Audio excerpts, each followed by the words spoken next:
is like, what was going on in your marriage that you had to trust some random guy on the internet to try to save it? Well, my wife served me divorce papers out of the blue. I was blindsided. I was like, I got to do something different versus anything I've ever done in the past. And then, I mean, I've always watched YouTube videos and just Googled stuff and like, I got to do something drastic. And I got to show her I'm doing something drastic. And the program, well, they reached out and said, hey, we've got Jackie said there was like a 90 something percent success rate. Like, well, I got to do something. So it sounds pretty likely that, well, better than anything else that I would do. So it's like worth a try. Now, like, it's been like 3 months later. But like and then you saying your vision has to be stronger than hers. And even though she'd come up and talk business, like she still lives with me. And then she was always living here. She'd come up to talk business and then we'd talk a little bit business, but then I'd transition to our relationship.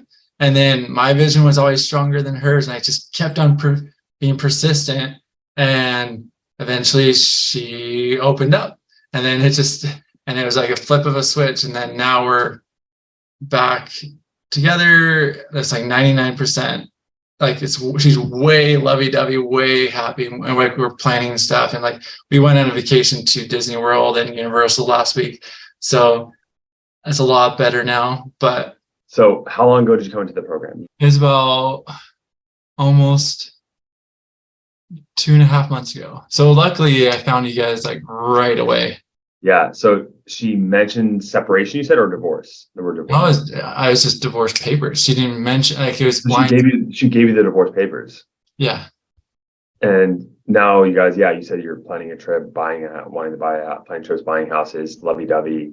Wow, that from like stage 0 or like 1 to 5 in that short, like honestly, like I've seen some massive changes, but wow, Sam, that is amazing. And so this is why I want to break things down, like what you did. And you mentioned one of the things which we'll expand on, but are there any other like positive results or things that have been happening that are like, wow, this is amazing?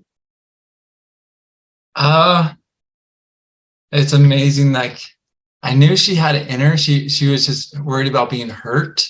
And she's still a little bit worried about being hurt. Yeah.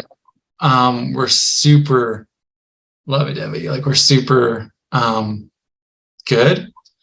But yeah, before it was just like she served me papers and it was I was blindsided because I think we're communicating. I recognize that she was not communicating as much. So I need to make her feel more safe and secure to help her feel secure. And so she can communicate if she's not happy. And then by her communicating, me doing, like one of the things I recognized from your program was like the neediness. Like I would say over and over before, like you either love me, you just don't know how, or you do love me, or you don't love me, you're just not being honest. Because she would say over and over, I do love you, I just don't know how.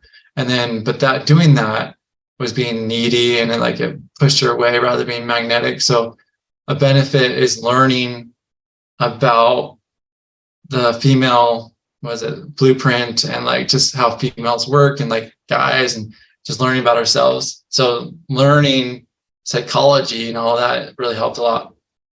Awesome. I would get hung up on stuff. Like she'd be rude. Like she still is kind of, but I just learned it might be an outside factor. And it's like if she says, oh, you're being childish or immature, or just rude things, like just to not get hung up on it before, like you got to apologize. Like that's not nice. And then she wouldn't think so. And I'd just go back and forth. And it's like, I just got to not sweat the small things. So that was a big thing. Like we wouldn't be really arguing about a lot of stuff, but just I would get hung up on her being rude and me putting my foot down. So like, what are some of the things let's talk about some of the things that you've done that have led to where you guys are at now. I tried the CLCs, like whenever I'd seriously try to do the letters over and over and over, and I'd try to have my person, was it Aria or Isla, have her view it, and I sucked at writing them. I couldn't do it the right way. But luckily, my wife, Heidi, she would come upstairs because I'm in above the garage in our bonus room, and she would come upstairs to talk business or in my bedroom, and then we just talk in person, and it went better than the letter. So luckily, she would still be here, and my background is in sales. So like whenever you sell, like in person is always better than text or email, whatnot. And I think you also said in person's ideal, but if you can't, and then you do letters or text, etc. But luckily it worked out. And I was just doing those letters or journaling or whatever helped me get my thoughts together. And then I think it was a combination of understanding her feelings and logic. So it's a both. And then she seriously thought I was a narcissist. And then eventually, one thing is the rep, the manager or whatever over me, she would say, oh, it's all about her feelings. But I think what helped relieve her feelings, she came up and then she suggested I go to a specialist. She said, oh, I don't know, I'm doing this. I think if you went to a specialist and then they can diagnose or whatever, then it'd help out. And then what I did is I went, and then they both said I wasn't. And then after I came back for the results, she cried. She said that took a whole load of weight off my shoulders, and it just like made me happy. So it's like, I think it helped her emotions, which logically, like, it's not proving a point. It's just helped her emotions by doing that. Can you tell me maybe one belief that you've changed that kind of helped the marriage that you used to have that wasn't good?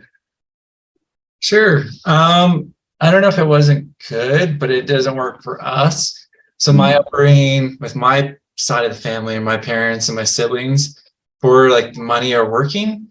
So was, hey, like I'm working full time. I'm getting scolded by homeowners or clients, etc., because I do solar for work, and then they're really needy, or like they're really high maintenance and whatnot. And then my wife, she doesn't really work. She helps watch our 3 kids, but they're not even, I help watch them as well and whatnot. But so I kind of felt like, hey, you can either help me with my work, or and she does Instagram too. So just for fun, she's trying to make money, but doing Disneyland Instagram, but she does a lot of that. But I was thinking, hey, if you want to have extra spending money, because we got this big budget and we go through it together, but and then we both decided on stuff together. But like my family was, hey, if you want extra, you do extra work. So I was like, hey, you can help do this or this or this with work, and then help have side money, or you can